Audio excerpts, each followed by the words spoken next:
ಎದುರೇ ಅಪ್ರಾಪ್ತೆಗೆ ತಾಳಿ ಕಟ್ಟಿದ್ದಾನೆ ಯುವಕನ ಹುಚ್ಚಾಟಕ್ಕೆ POCSO case ಬಿದ್ದಿದೆ. ಬಾಲಕಿ ಓದ್ತಾ ಇದ್ದಂತಹ ಶಾಲೆಯ ಮುಂಭಾಗವೇ ತಾಳಿ ಕಟ್ಟಿದ್ದಾನೆ ಭೂಪ. ಮೊರಾರ್ಜಿ ವಸತಿ ಶಾಲೆಯಲ್ಲಿ ಎಸ್ಎಸ್ಎಲ್ಸಿ ಓದ್ತಾ ಇರುವಂತಹ ಬಾಲಕಿಯನ್ನ ಪುಸಲಾಯಿಸಿ ತಾಳಿ ಕಟ್ಟಿ ಅದನ್ನ ವಿಡಿಯೋ ಮಾಡಿದ್ದಾನೆ. ವಿಜಯಪುರದ ಮುದ್ದೇಬಿಹಾಳ ಪೊಲೀಸ್ ಠಾಣಾ ವ್ಯಾಪ್ತಿಯಲ್ಲಿ ನಡೆದಿರುವ ಘಟನೆ ಇದು. ಮೌನೇಶ್ ಮಾದರ್ ಎನ್ನುವ ಯುವಕನಿಂದ ಈ ಹುಚ್ಚಾಟ ನಡೆದಿರೋದು. ಬಾಲಕಿಗೆ ತಾಳಿ ಕಟ್ಟಿಸಿಕೊಳ್ಳೋದಕ್ಕೆ ಒತ್ತಾಯಿಸಿದ್ದಾನೆ ಯುವಕ. ಸದ್ಯ ಈ ವಿಡಿಯೋ ವೈರಲ್ ಆಗ್ತಾ ಇದ್ದಂತೆ ಇಬ್ಬರ ಮೇಲೂ ಸಹ ಕೇಸ್ ಬಿದ್ದಿದೆ.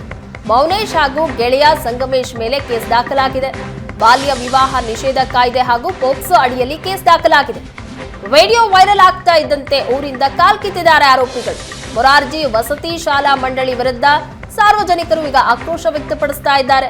ಶಾಲೆಯ ಶಿಕ್ಷಕರು ಮುಖ್ಯಸ್ಥರು ಏನ್ ಮಾಡ್ತಾ ಇದ್ರು ಅಂತ ಆಕ್ರೋಶ ವ್ಯಕ್ತಪಡಿಸಿದ್ದಾರೆ. ವಸತಿ ಶಾಲೆಯ ವಾರ್ಡನ್ ಅಧಿಕಾರಿಗಳ ಮೇಲೂ ಸಹ ಕ್ರಮಕ್ಕೆ ಆಗ್ರಹಿಸಿದ್ದಾರೆ. ಹುಚ್ಚಾಟ ನಡೆಸಿದ ಮೌನೇಶ್ ಹಾಗೂ ಸಂಗಮೇಶ್ಗಾಗಿ ಈಗ ಪೊಲೀಸರು ಹುಡುಕಾಟ ನಡೆಸುತ್ತಿದ್ದಾರೆ.